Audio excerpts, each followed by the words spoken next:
আজ 25শে ডিসেম্বর বড়দিন। বিশেষ এই দিনে ভ্রমণপ্রিয় বাঙালি সকাল থেকেই বাড়ি ছেড়ে বেরিয়ে পড়েছেন আনন্দের খোঁজে। আর সেই আনন্দের অন্যতম গন্তব্য হয়ে উঠেছে বাঁকুড়া জেলার প্রথম সারির পর্যটন কেন্দ্রগুলি। তার মধ্যে অন্যতম মুকুটমণিপুর। এখানে সকাল থেকেই পর্যটকদের ভিড় চোখে পড়ার মতো। মুকুটমণিপুরে কেউ এসেছেন পিকনিক করতে, কেউ আবার ছুটির দিনে নিখাদ আনন্দ উপভোগ করতে। সব মিলিয়ে বড়দিনে জমজমাট বাঁকুড়ার পর্যটন মানচিত্র। উৎসবের রেশ স্পষ্ট বাঁকুড়ার রানী মুকুটমণিপুর। জল, জঙ্গল আর অপরূপ প্রাকৃতিক সৌন্দর্যের টানে সারা বছরই এখানে অসংখ্য পর্যটকের আনাগোনা লেগেই থাকে। আর বড়দিনের মতো বিশেষ দিনে সেই সংখ্যা কয়েক গুণ বেড়ে যায়। মুকুটমণিপুরে এসে জলাধারে নৌকো ভ্রমণ না করে ফিরে যাওয়া পর্যটক খুঁজে পাওয়া দুষ্কর। তাই সকাল থেকেই প্রস্তুত নৌকো চালকেরাও। কাঁসাই ও কুমারী নদীর সঙ্গমস্থলে বিস্তৃত জলাধারের বুকে পর্যটকদের নিয়ে নৌ ভ্রমণে ব্যস্ত তারা। মুকুটমণিপুরে এসে খুশি পর্যটকরা। সারাদিন ঘোরাঘুরি, পিকনিক আর চড়ুই ভাতির আনন্দেই দিন কাটাবেন বলে জানিয়েছেন তারা।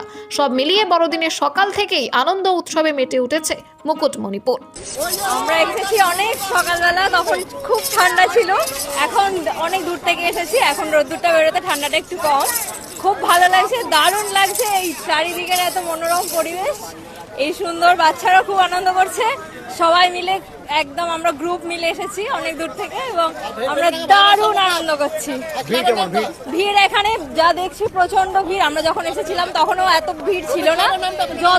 যত দিন যাচ্ছে, যত বেলা গড়াচ্ছে, তত ভিড় বেশি হচ্ছে।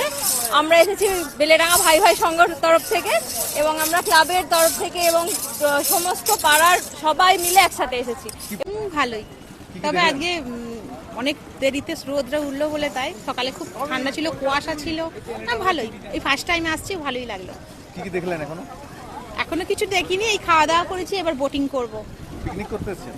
হ্যাঁ, ফ্যামিলির সাথে? হ্যাঁ, ফ্যামিলি নয়, আমাদের ক্লাব, আমাদের পাড়ার সব লোক, মানে পাড়ার ক্লাব থেকে এসেছি। রান্না হচ্ছে? হ্যাঁ, রান্না ওখানে হচ্ছে। কি প্ল্যান রয়েছে সারাদিন? আজ তো ওই খাবো দাবো, ঘুরবো, এনজয় করবো। বলতে অন্য বছরের তুলনায় এবছর কোনো ভিড় নেই। আমি আজ বিগত 5 বছর এখানে আসছি। আমার খাতড়াতে বাড়ি। আমি নৌকা বিহার উন্নয়ন সমিতির অফিসে অ্যাঙ্কারিং করি। আজ ভোর 4টা থেকে আমি এসেছি মুকুটমণিপুরে। তুলনামূলক গাড়ি অনেক কম আর দর্শনার্থীরাও অনেক কম, আর প্রচণ্ড হারে ঠান্ডা সকালবেলাটা। এখন কিছুটা শিথিল হয়েছে, মোটামুটি বাইরে মানুষজন ঘোরাফেরা করছে। তবে ব্যবসা বাণিজ্যের হাল খুব খারাপ। ব্যবসায়িকদের দোকানে কাস্টমার নেই, তারা একদম চিন্তায়, গালে হাত দিয়ে দিয়েছে। ভিড় কমলো কেন হঠাৎ? সেটা বলতে পারছি না, কারণ এই শীতের প্রকোপে হোক বা লং জার্নির জন্যে হোক, কিন্তু মুকুটমণিপুরে এইরকম পরিবেশ এই প্রথম। এত ভর্তি জলাঘাট, তা মানুষের ভিড় কেন কম?